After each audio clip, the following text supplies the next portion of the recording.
COVID-19 অর্থাৎ corona virus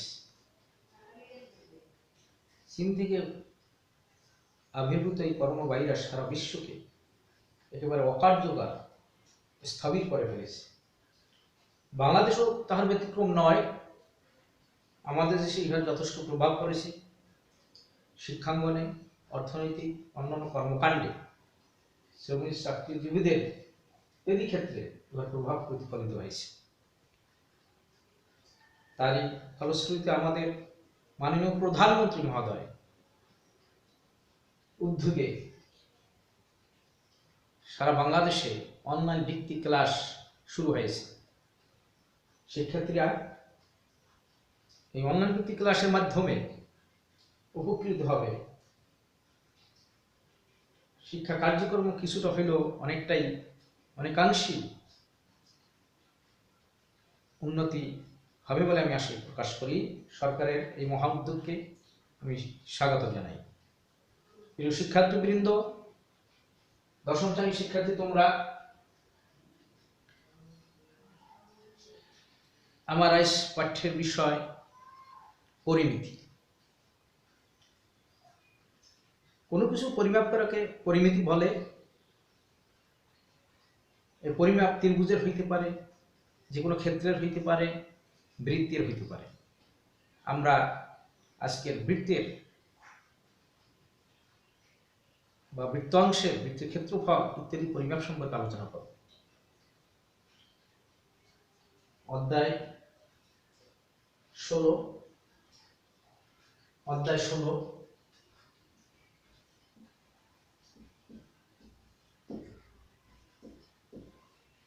বিষয়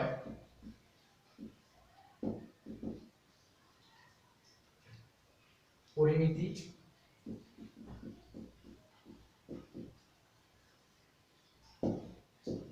পরিমিতি অনু 16.3 এর আলোকে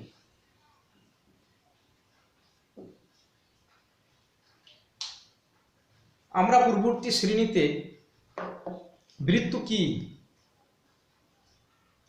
বৃত্তের চাপ কি, বৃত্তের ব্যাসার্ধ কি, ব্যাস কি ইত্যাদি সম্পর্কে আমরা পঞ্চম শ্রেণী, ষষ্ঠ, সপ্তম ইত্যাদি পূর্ব শ্রেণীতে আলোচনা করেছি এবং আলোচিত হয়েছে, তোমরা জেনেছো। তারপর আমরা বৃত্ত কাকে বলে সে সম্পর্কে আলোচনা করবো, বৃত্তের ব্যাসার্ধ কি সে সম্পর্কে আলোচনা করব, বৃত্তের ব্যাস কি সে সম্পর্কে আলোচনা করব। প্রথম বৃত্ত কি জেনে নিই আমরা। কোনো নির্দিষ্ট বিন্দুকে কেন্দ্র করে নির্দিষ্ট দৈর্ঘ্য নিয়ে যে গোলাকার পথটি সৃষ্টি হয় তাকে বৃত্ত বলে। নির্দিষ্ট দৈর্ঘ্য নিয়ে নির্দিষ্ট বিন্দুকে কেন্দ্র করে যে গোলাকার পথটি তৈরি হয় বা সৃষ্টি হয় তাকে বৃত্ত বলে। বৃত্তের খণ্ডায়িত অংশকে বৃত্তাংশ বলে বা চাপ বলে। আমরা একটা বৃত্ত কি বোর্ডের দিকে খেয়াল করো শিক্ষার্থীবৃন্দ।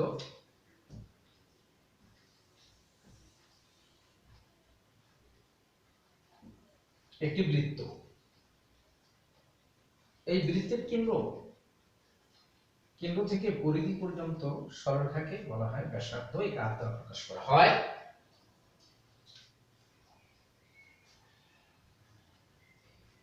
ধরি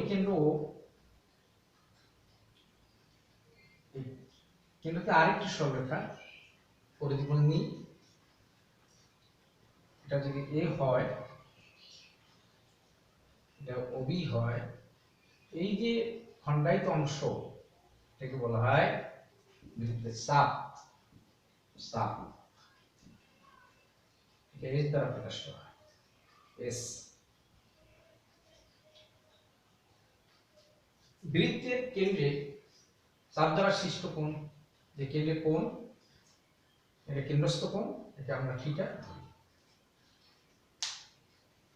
শিক্ষার্থীবৃন্দ খেয়াল করো, এটা একটা বৃত্ত ও তাহার কেন্দ্র ওবি, এখানে ব্যাস, এটা আর দ্বারা প্রকাশ করা হয়। বৃত্তের ব্যাস ইংরেজিতে আমরা বলি রেডিয়াস, যেটি প্রথম অক্ষর আর, এটাকে আর দ্বারা প্রকাশ করা হয়েছে। এখানে কেন্দ্র থেকে আর একটা সরলরেখা পরিধি পর্যন্ত ওএ। এখন এ আর বি এটা হলো বৃত্তের চাপ। তাহলে চাপ কি? বৃত্ত অংশে বা বৃত্তের খণ্ডিত অংশকে একে কি চাপ বলে? একে এস দ্বারা প্রকাশ করা হয়। একে এস দ্বারা প্রকাশ করা হয়। তো বৃত্তের ক্ষেত্রফল কি? তাহলে বৃত্তের ক্ষেত্রফল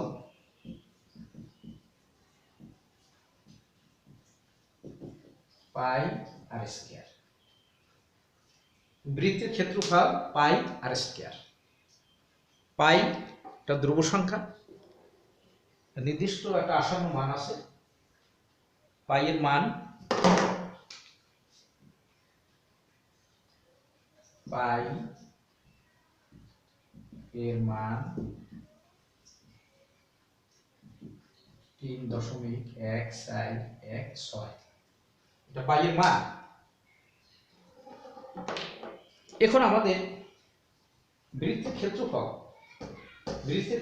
পাই আর স্কয়ার। পায়ের আসন্ন মান 3.1416। কোন বৃত্তের ব্যাসার্ধ যদি জানা থাকে আমরা সেই বৃত্তের ক্ষেত্রফল বাহির করতে পারবো বা পরিমাপ করতে পারবো। বৃত্তের পরিধি, বৃত্ত দ্বারা গোলাকার সৃষ্ট দৈর্ঘ্যকে বা পথকে বৃত্তের পরিধি। বৃত্তের পরিধির সূত্র হলো 2 পাই আর। আমরা এটা লিখে নিই পড়ে। বৃত্তের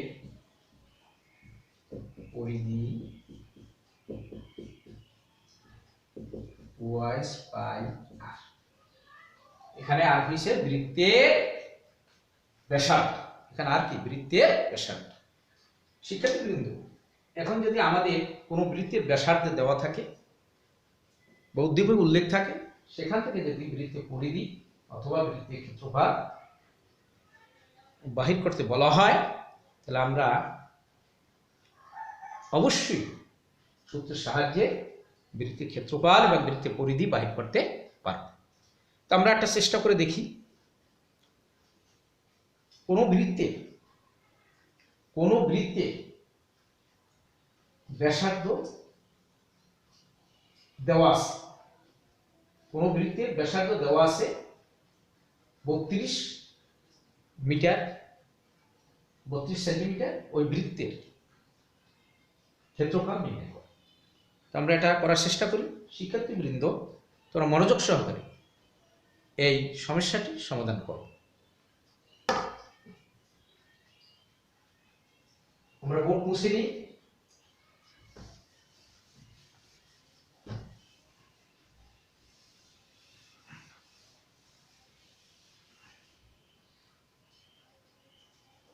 সমস্যা 1। সমস্যা 1। বৃত্তের ব্যাস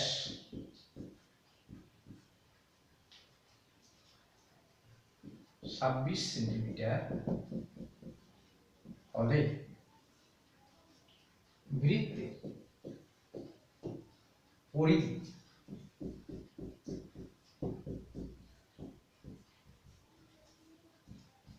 নির্ণয় করো।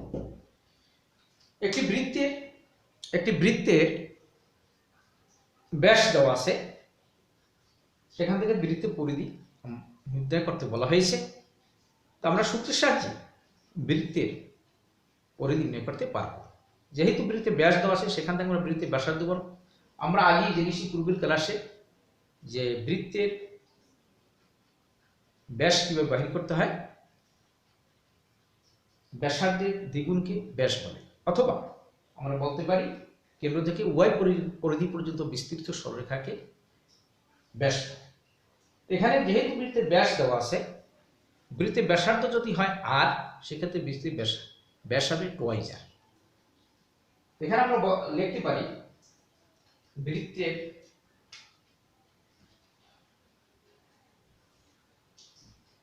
বৃত্তের ব্যাস 2 আর সমান 26 সেমি। r ইকুয়াল টু 26 ভাগ 2 দেখে 13 সে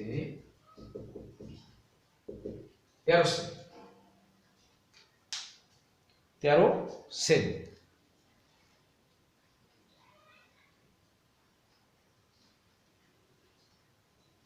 এখন আমরা বৃত্তের ব্যাস নির্ণয় করব।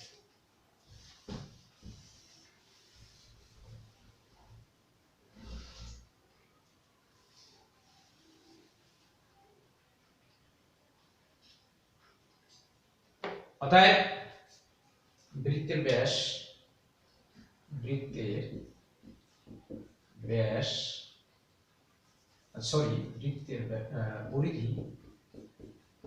পরিধি সমান 2 পাই r। পরিধি সূত্র 2 পাই মান আমরা আগে জেনেছি 3.1416 আর এর মান পাইছি 13। এখন শিক্ষার্থীবৃন্দ এটা গুণ করতে হবে, গুণ করলে আমরা ফলাফল বাহির করতে পারব। এটা গুণফল হয় 81.68। এটা বৃত্তের এত, বৃত্তের পরিধি এত সেমি।